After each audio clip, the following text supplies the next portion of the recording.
Hello and welcome to the Knife Lab.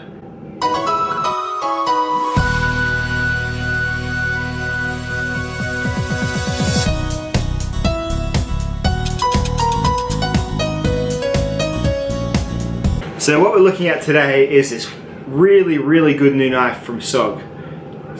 It's surprisingly, unusually good from SOG. SOG. This is using a steel called CTS BDZ1. Still one of SOG's sort of lower cost knives. This is called the Terminus XR. They did a Terminus that had a slip joint that was way less cool than this one. This is a little flipper knife with a bit of an axis lock sort of feature, but the axis lock button's got more of a switch on it. That's kind of the closest approximation I can make because it looks to work in almost the same way. Anyway, BDZ1. Really, SOG have just kind of pulled a sneaky on us because largely it is an identical steel to 8CR13 MOV and the 440 sort of B or AUS 8 type steels. I'll show you the graph that shows the percentages of elements in there now, and you will see that's the BDZ1, AUS 8 and 8CR. You see what's going on here, but I can see why, because it's an unfamiliar name, so people think, oh, well, at least it's not 8CR13 MOV, but from an elemental perspective, it kind of is. Came with a very good sharp factory edge, and that's the first thing we're going to test today. How many slices of twisted sisal rope the factory edge will do before it no longer slices a held sheet of paper. Then we're going to do a work sharp edge, and then I'm going to put a nice old 17 degree KME mirror polished edge on it and see what we can get out of the steel. So CTS BDZ1, you'll stay tuned and we'll see what it can do.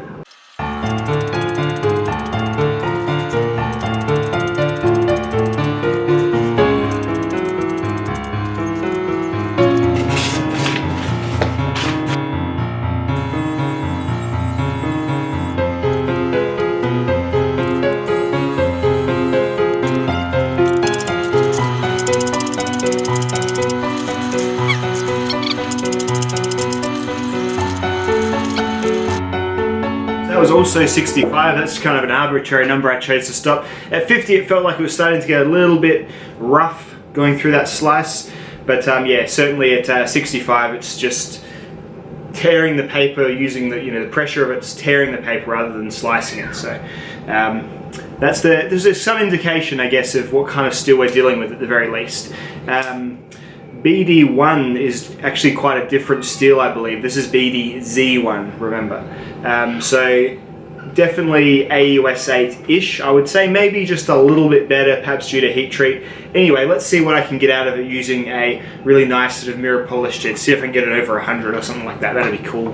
But yeah, definitely from so far, just a budget steel, like a pretty standard budget stainless steel in terms of edge retention. Anyway.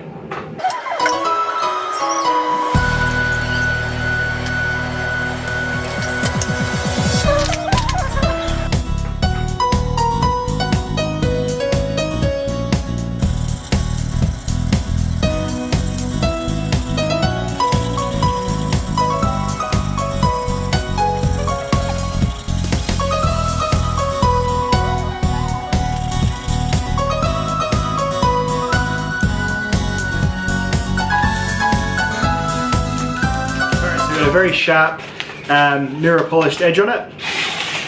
It's a really nice steel to sharpen, really easy. I started at 300 grit and that took off steel plenty quickly. Really good burring as well, so the burr was really easy to form and then easy enough to sort of clear and knock off in the apex really well. So really happy to sharpen the knife, but as you'll often find with the softer steels, you win a few extra points for being easy to sharpen. But yeah, it's very sharp little edge. Right now we're going to see how much twisted sisal this new 17 degree edge cuts with a 0.10 micron, a 0.01 micron mirror polish, whatever the highest work sharp is, and hopefully it should give it a bit of a boost as well. Let's see.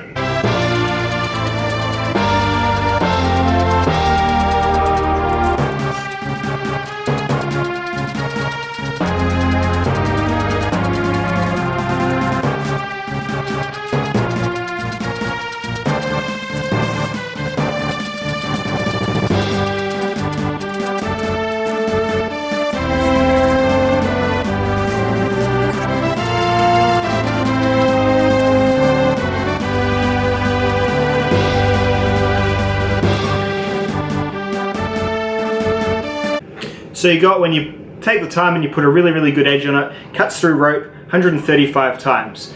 And you know, that's a lot of EDC use. That equate, this is gross fibery stuff. This dulls edge is really quick. It's kind of got that real hazardous mixture of kind of like dirty-ish as well as fibrousness. So that equates to a lot of envelopes open, boxes cut, and this is an everyday carry knife. So you know, that's the sort of stuff you're probably going to be doing it with it, rather than, you know, working on a ship and cutting mooring rope. So yeah, there you go. Overall, I really like this knife. I like it a whole lot. I recommend it so far.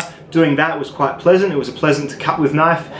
Only thing I'm noticing so far is my index finger might be a bit bigger than others, but the jimping on the flipper tab, when I really grip into it, kind of sits on my knuckle there. That's the only negative I've noticed so far of the knife, and those are things that generally do come out when I do these big tests rather than just everyday carry use, where you're probably going to be just choking back on it anyway and doing whatever. So that should give you some example of what, or some idea of what steel you're looking at here. Very, very similar to, say, what you can get, you know, between AUS and VG10 to do, AUS 8 and VG10 to do, when you take a little bit of extra time and sharpen it well. So overall, I'm pretty happy with it for the pricing. It's about $69 US for this knife, which isn't a super bargain, I don't think, but when you're thinking it's a well-made knife, it's got a good flipping action, it's got a cool lock system, there's a pretty complete package here for the money. I'll do a full review on this knife as I've used it for longer, but overall impressions are really, really good. Anyway guys, hope that's given you a few data points about the steel. Feel free to use them and compare them and experiment against them as much as you want. But that's what I've got on BDZ1 on the SOG Terminus XR. See you guys.